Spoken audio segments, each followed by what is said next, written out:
नमस्कार दोस्तों। आज के इस वीडियो में हम फ्रीड्रिच नीत्शे के जीवन और उनकी गहरी दर्शन को समझेंगे। नीत्शे एक प्रसिद्ध जर्मन फिलोसोफर थे जिन्होंने अपनी सोच और विचारों से समाज को चौंका दिया। उनकी फिलॉसफी ने एक नई दिशा दी जो आज भी हमारी सोच को प्रभावित करती है। गॉड इज डेड, यूबरमेंश और विल टू पावर जैसे कॉन्सेप्ट्स के जरिए उन्होंने हमें यह सिखाया कि कैसे हम अपनी जिंदगी को नए नजरिए से जी सकते हैं। इस वीडियो में हम उनके जीवन और विचारों को आसान तरीके से समझेंगे। तो चलिए शुरुआत करते हैं। फ्रेडरिक नीत्शे का जन्म 15 अक्टूबर 1944 को जर्मनी के लुट्जेन शहर में हुआ था। उनका परिवार धार्मिक था और उनके पिता एक प्रोटेस्टेंट पादरी थे। लेकिन जब नीत्शे बहुत छोटे थे तब उनके पिता का निधन हो गया और उनका पालन पोषण उनकी माँ और बहन ने किया। बचपन से ही नीत्शे को स्वास्थ्य संबंधी समस्याओं का सामना करना पड़ा। उन्होंने बहुत कम उम्र में ही अपनी स्वास्थ्य स्थिति को समझा और यह उनका जीवन भर का संघर्ष बन गया। नीत्शे की प्रारंभिक शिक्षा उनके गृहनगर में ही हुई थी। बाद में वे जर्मनी के प्रसिद्ध विश्वविद्यालय यूनिवर्सिटी ऑफ बॉन में पढ़ाई करने गए, जहां उन्होंने फिलोलॉजी, भाषा और साहित्य में अपनी विशेषज्ञता हासिल की।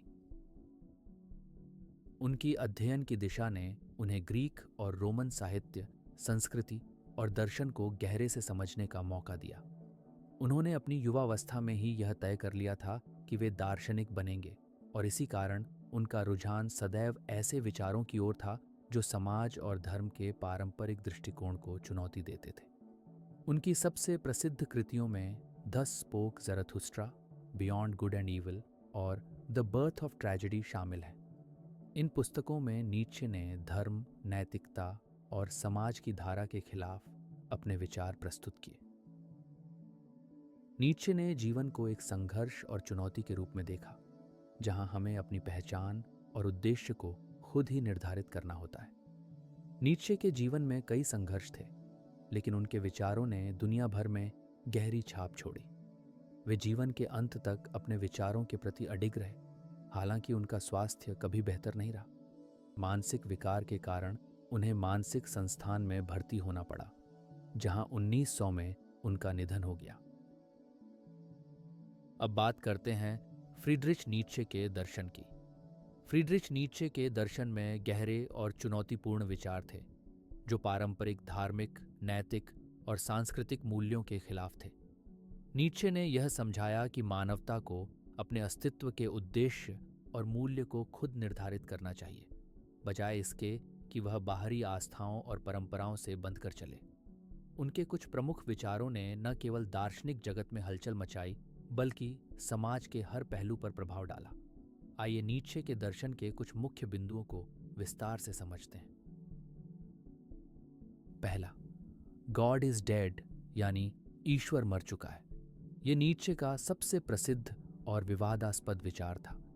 जब नीत्शे कहते हैं कि गॉड इज डेड, तो इसका मतलब ये नहीं था कि भगवान का अस्तित्व समाप्त हो गया, बल्कि वह यह कहना चाहते थे कि आधुनिक समाज ने धर्म और ईश्वर के प्रति अपने विश्वास को खो दिया है।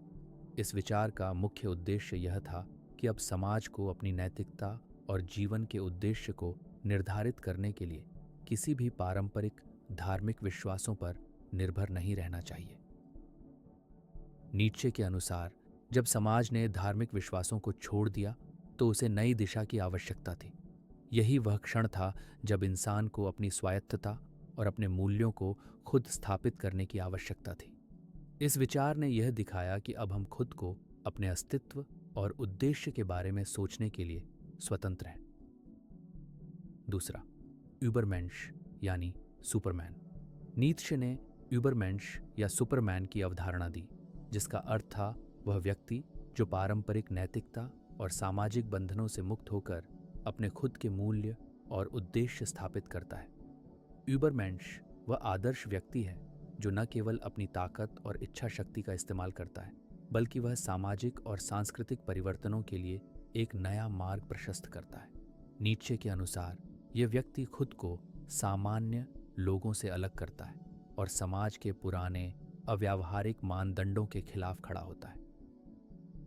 यूबरमेंश की अवधारणा यह सिखाती है कि जीवन का वास्तविक उद्देश्य केवल अस्तित्व नहीं, बल्कि उसे एक नई दिशा में जीना है, जो व्यक्ति को खुद से पूरी तरह से जोड़ सके और अपने भीतर की शक्ति का सही उपयोग कर सके। तीसरा, विल टू पावर यानी शक्ति की इच्छा। नीत्शे के दर्शन में विल टू पावर का एक महत्वपूर्ण स्थान है। यह विचार न केवल व्यक्तिगत शक्ति की इच्छा से संबंधित है, बल्कि यह जीवन के सार के रूप में देखा जाता है।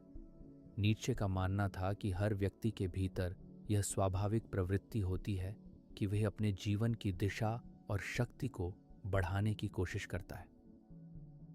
विल टू पावर का मतलब केवल बाहरी शक्ति या शक्ति की भौतिक प्राप्ति नहीं है, बल्कि यह आत्मविकास, आत्मनिर्माण और अपनी पूरी क्षमता को प्राप्त करने की इच्छा है। नीत्शे का मानना था कि समाज में अधिकांश लोग बाहरी शक्ति और प्रतिष्ठा के पीछे भागते हैं, लेकिन सच्ची शक्ति उस व्यक्ति के पास होती है जो अपने भीतर की शक्ति को पहचानता है और उसे अपना मार्गदर्शन मानता है। चौथा, इटर्नल रिकरेंस यानी अनंत पुनरावृत्ति। नीत्शे के दर्शन का यह एक गूढ़ और विचारशील पहलू था। इटर्नल रिकरेंस का विचार यह था कि हर घटना, हर अनुभव हमारे जीवन में अनंत बार दोहराएंगे। नीत्शे के अनुसार ये विचार हमें इस तरीके से जीवन जीने के लिए प्रेरित करता है कि हम हर अनुभव को इस तरह से जी सकें जैसे वह हमारे जीवन का अंतिम अनुभव हो। अगर हमें यह कल्पना करनी पड़े कि हम अपनी जिंदगी को बार बार जीने के लिए मजबूर हैं, तो क्या हम इसे उसी तरह जीना चाहेंगे जैसा हम अब जी रहे हैं? इसका उद्देश्य यह था कि हम अपने जीवन में किए गए हर निर्णय और क्रिया को पूरी जिम्मेदारी के साथ स्वीकार करें और उसे पूरी ईमानदारी से जीने का प्रयास करें। पांचवा, बियॉन्ड गुड एंड ईविल यानी अच्छाई और बुराई के परे। नीत्शे ने बियॉन्ड गुड एंड ईविल की अवधारणा दी, जो पारंपरिक नैतिकता के बंधनों को तोड़ने की कोशिश करती है।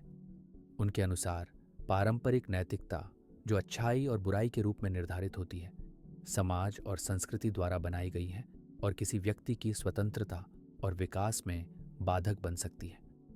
नीत्शे का मानना था कि जीवन को केवल अच्छाई और बुराई के पारंपरिक दृष्टिकोण से नहीं देखा जा सकता। हमें अपनी नैतिकता और मूल्यों को खुद तय करना चाहिए, न कि किसी बाहरी आस्थाओं या मान्यताओं के आधार पर। यह विचार न केवल दार्शनिक दृष्टिकोण से महत्वपूर्ण था, बल्कि यह जीवन को अधिक स्वतंत्रता और स्वायत्तता देने की कोशिश भी थी।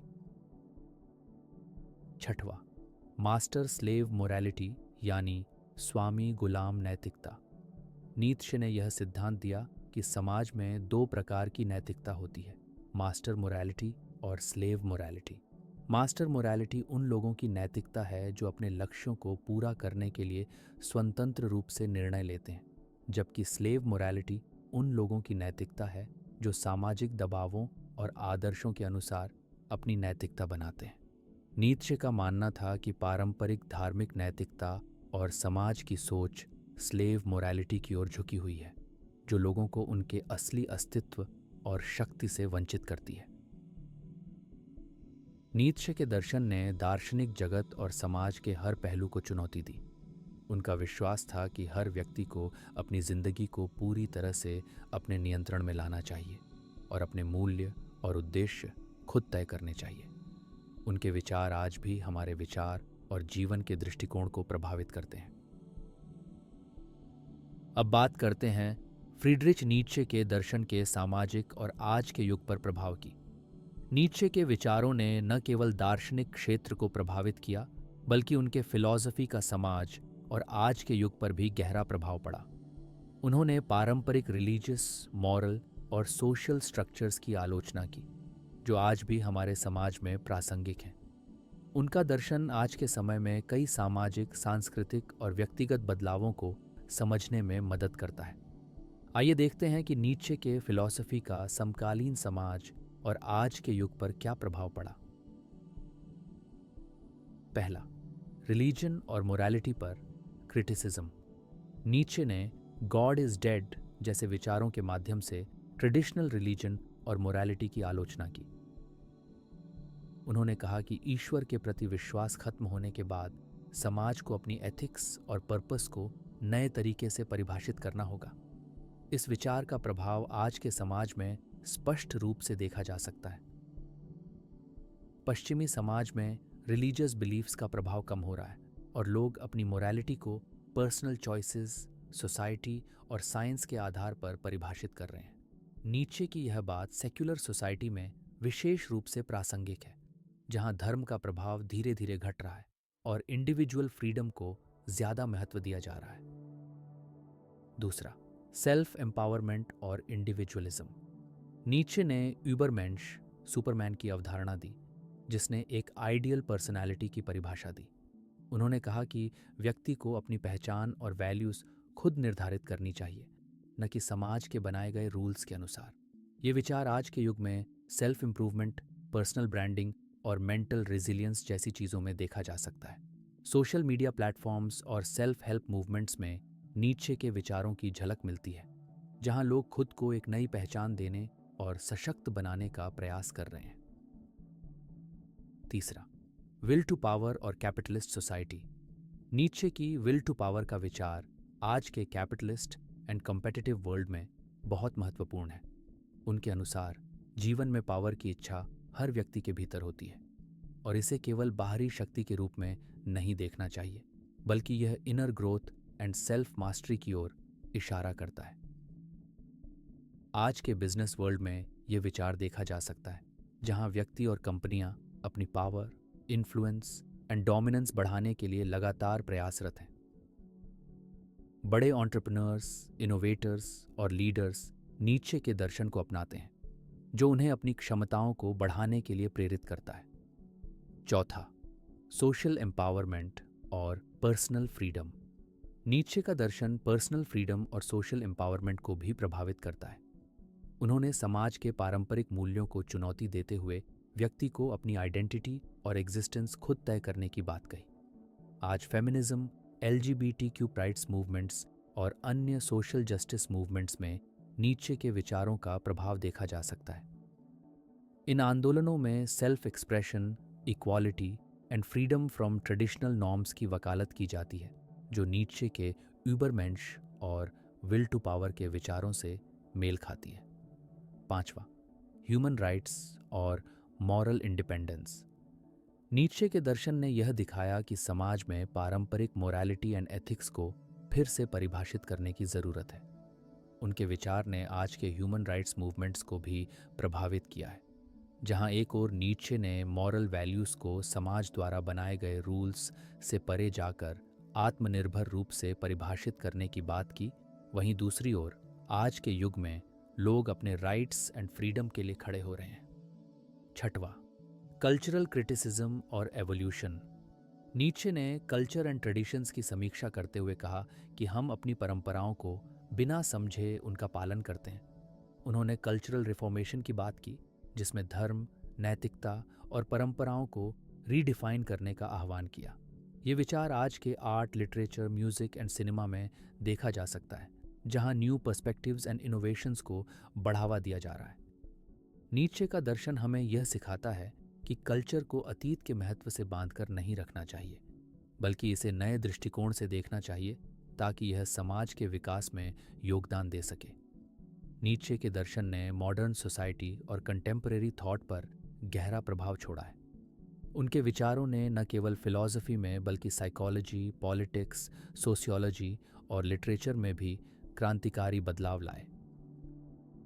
आज की दुनिया में जहां स्वखोज, सशक्तिकरण और मूल्यों को पुनर्रिडिफाइन करने की आवश्यकता पहले से कहीं अधिक है, नीचे के विचार हमें यह सिखाते हैं कि हमें अपनी फ्रीडम, पावर एंड पर्पस को खुद परिभाषित करना चाहिए और जीवन को अपनी शर्तों पर जीना चाहिए। फ्रेडरिक नीत्शे का जीवन और उनके दर्शन आज के समय में गहराई से प्रेरणादायक हैं। नीत्शे ने अपने जीवन में कई चुनौतियों का सामना किया, लेकिन उन्होंने कभी भी अपने विचारों और मान्यताओं से कॉम्प्रोमाइज़ नहीं किया। उनका जीवन हमें यह सिखाता है कि हमें अपने विचारों और लक्ष्यों के प्रति दृढ़ रहना चाहिए, चाहे परिस्थितियां कैसी भी हों। आइए नीत्शे के जीवन से कुछ महत्वपूर्ण इंस्पिरेशंस और आज के लिए उनके संदेशों को समझते हैं। नीत्शे का जीवन समस्याओं से भरा हुआ था। उन्हें शारीरिक और मानसिक रूप से कई कठिनाइयों का सामना करना पड़ा, जिसमें बीमारी, अकेलापन और तनाव शामिल था। फिर भी नीत्शे ने कभी हार नहीं मानी। उनका जीवन यह संदेश देता है कि जीवन में समस्याएं और कठिनाइयां आएंगी, लेकिन अगर हम अपनी विल पावर और आत्मविश्वास से काम लें तो हम इन समस्याओं पर विजय पा सकते हैं। नीत्शे के अनुसार what doesn't kill us makes us stronger.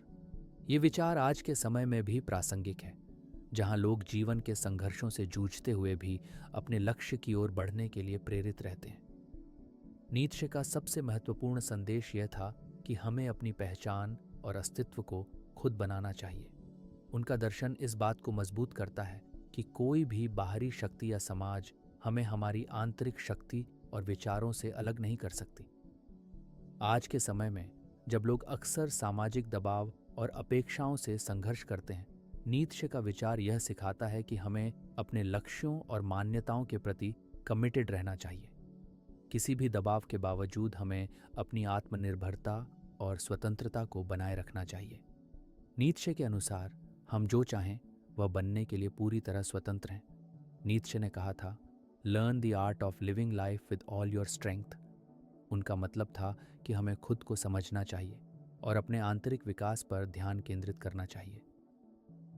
Nietzsche के विचारों से यह प्रेरणा मिलती है कि हमें आत्म उन्नति पर ध्यान केंद्रित करना चाहिए, न कि बाहरी मान्यताओं और अपेक्षाओं पर। अगर हम आत्म प्रेम करते हैं और अपनी आंतरिक शक्ति को पहचानते हैं तो हम किसी भी लक्ष्य को प्राप्त करने में सक्षम हो सकते हैं। यह संदेश आज के समाज के लिए महत्वपूर्ण है, जहां आत्म उन्नति और मानसिक स्वास्थ्य को महत्व दिया जा रहा है। नीत्शे का जीवन यह सिखाता है कि हमें समाज की परंपराओं और मूल्यों का पालन सिर्फ इसलिए नहीं करना चाहिए क्योंकि वे सदियों से चलती आ रही हैं। नीत्शे ने पारंपरिक धार्मिक और सांस्कृतिक मान्यताओं पर प्रश्न उठाए और लोगों से अनुरोध किया कि वे अपने जीवन को नए पर्सपेक्टिव से देखें। ये विचार आज के समाज में विशेष रूप से महत्वपूर्ण है, जहां हर व्यक्ति को अपनी पहचान और मूल्यों को पुनर्परिभाषित करने का अवसर मिल रहा है। यह हमें यह समझने की प्रेरणा देता है कि हम किसी भी सामाजिक या सांस्कृतिक मान्यता को सिर्फ इसलिए स्वीकार न करें क्योंकि वह वर्षों से चली आ रही है, बल्कि हमें खुद से यह प्रश्न करना चाहिए कि क्या यह हमारे लिए सही है। नीत्शे का जीवन यह सिखाता है कि हमें अपनी जीवन यात्रा में सपने देखें और उन्हें प्राप्त करने के लिए निरंतर प्रयास करें। उन्होंने कभी भी अपने उद्देश्य और विचारों को दूसरों के अनुसार आकार देने की कोशिश नहीं की। नीत्शे ने यह दिखाया कि अगर किसी व्यक्ति में अपने लक्ष्य के प्रति सच्ची डेडिकेशन और संघर्ष की भावना हो तो वह अपनी स्थिति से बाहर निकलकर कुछ महान कर सकता है। यह संदेश आज के युग में उन सभी लोगों के लिए है जो अपने सपनों को साकार करने के लिए संघर्ष कर रहे हैं, चाहे वे किसी भी स्थिति में हों। नीत्शे के दर्शन में एक मूलभूत आशावाद भी है, जिसे वे जीवन को चुनौतीपूर्ण और संघर्षपूर्ण मानते हुए भी जीने की प्रेरणा के रूप में प्रस्तुत करते हैं। नीत्शे ने मानवता की महानता की बात की, हालांकि वह यह मानते थे कि यह महानता संघर्ष और कठिनाइयों के बाद ही प्राप्त हो सकती है। उनका मानना था कि जीवन में हर व्यक्ति को अपनी पूरी क्षमता का उपयोग करना चाहिए। उनका यह विचार आज भी हमें इंस्पायर करता है कि हम अपनी पूरी शक्ति से जीवन का सामना करें, चाहे वह कितना भी कठिन क्यों ना हो। नीत्शे के जीवन और दर्शन से हमें यह महत्वपूर्ण संदेश मिलता है कि हमें अपनी जीवन यात्रा को साहस और स्वतंत्रता के साथ जीना चाहिए। उनका जीवन यह दिखाता है कि अगर हम अपने विचारों में दृढ़ रहें और आत्मविश्वास करें तो हम किसी भी चुनौती का सामना कर सकते हैं। नीत्शे का दर्शन आज के समाज के लिए यह प्रेरणा देता है कि हम अपने मूल्यों और उद्देश्य को खुद निर्धारित करें और अपने सपनों की ओर बढ़ने के लिए हर कदम उठाएं। फ्रेडरिक नीत्शे का जीवन और दर्शन आज भी हमारे समाज और सोच पर गहरा प्रभाव डालते हैं। उनके विचारों ने पारंपरिक धर्म, नैतिकता और समाज के सिद्धांतों को चुनौती दी, जिससे हमें अपने विश्वासों, विचारों और जीवन के उद्देश्य को नए दृष्टिकोण से देखने की प्रेरणा मिली। नीत्शे का जीवन यह सिखाता है कि हमें अपनी कठिनाइयों से डरने के बजाय उनका सामना करना चाहिए, क्योंकि वही हमें मजबूत बनाता है। उनका यह विचार कि जो हमें मारता नहीं है वह हमें मजबूत बनाता है, आज भी लोगों के मनोबल को ऊंचा करता है। नीत्शे का यूबरमेंश और विल टू पावर जैसे सिद्धांत आज के समाज में आत्मनिर्भरता, व्यक्तिगत विकास और आत्म साक्षात्कार के रूप में जीवित हैं। उनका यह संदेश कि हमें अपने अस्तित्व को खुद परिभाषित करना चाहिए, आज के समाज में बेहद प्रासंगिक है, जहां लोग अपनी पहचान और लक्ष्य को खुद तय कर रहे हैं। आज भी नीत्शे के विचारों से हमें यह सीखने को मिलता है कि जीवन के संघर्षों और कठिनाइयों से न केवल हम उबर सकते हैं, बल्कि उन्हें अपनी शक्ति बनाने के रूप में उपयोग कर सकते हैं। नीत्शे का दर्शन आज भी हमें अपने उद्देश्य की खोज और अपने जीवन को संपूर्णता में जीने की प्रेरणा देता है। तो दोस्तों, ये था फ्रीडरिच नीत्शे के जीवन और दर्शन पर एक गहन चर्चा। नीत्शे के विचारों ने न केवल दार्शनिक जगत में हलचल मचाई, बल्कि उन्होंने समाज और व्यक्तिगत जीवन के हर पहलू पर गहरा असर डाला। उनके सिद्धांतों से हमें अपनी स्वतंत्रता, शक्ति और आत्मनिर्भरता को पहचानने की प्रेरणा मिलती है। अगर आपको यह वीडियो पसंद आया हो तो कृपया लाइक और सब्सक्राइब करना न भूलें। अपने विचार और सवाल नीचे कमेंट्स में शेयर करें। हम आगे और ऐसे रोचक विषयों पर चर्चा करेंगे। धन्यवाद और अगले वीडियो में मिलते हैं।